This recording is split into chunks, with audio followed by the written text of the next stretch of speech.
right there, Latin 3. We are moving on to 62 Big B. Caesar attacks Pompey's camp. So when you routed someone, you got to ransack all their stuff, and all of their possessions became forfeit because most of them are dead anyway. So Caesar knows that he's winning, and this is his chance to finish him in a Mortal Kombat kind of way.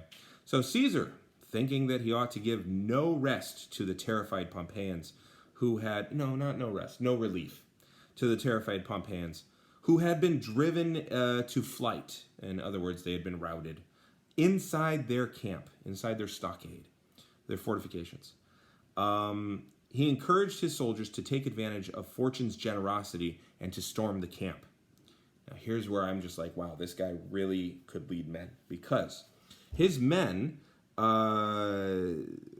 even though the heat was intense, for the action had been prolonged until midday. So they started fighting right around dawn-ish, and they fought for 6 hours. Not like they stopped for water breaks either. Like if I'm teaching for an hour without water, I get cranky. Like, imagine life or death fighting and how exhausting that is, and no water. And it's really hot. Nevertheless, his men were ready in their spirits for every challenge, and they obeyed his command.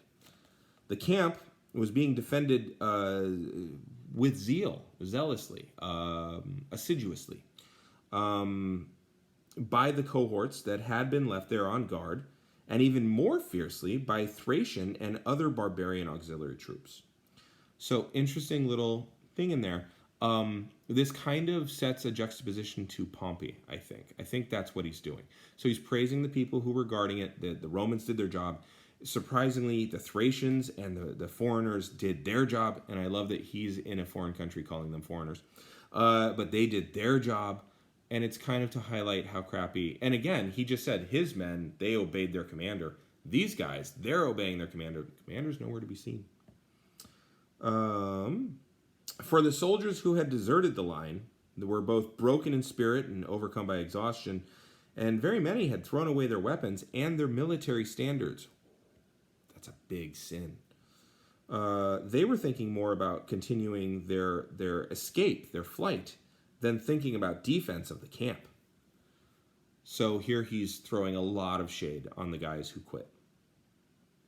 Nor indeed could those who had stood fast on the rampart, who had held their parts on the rampart, withstand the volley of weapons any longer. But, done in by wounds, they all retreated their posts, and under the leadership of the centurions and their military tribunes, they fled immediately into the very high mountains that were adjoining the camp. Pompey set his camp right there next to some mountains. So even they had their spirits broken by these really exhausted, rough and tumble Caesar's guys. So that takes care of Big B. As always, answer the questions. I think it helps to know, just to kind of like double check your translation. In fact, ask the questions first, and then as you translate, be like, oh, this does answer that. Okay. Because that's how you know your translations are working. Anyway, I'll see you in a little bit for 62 Big C.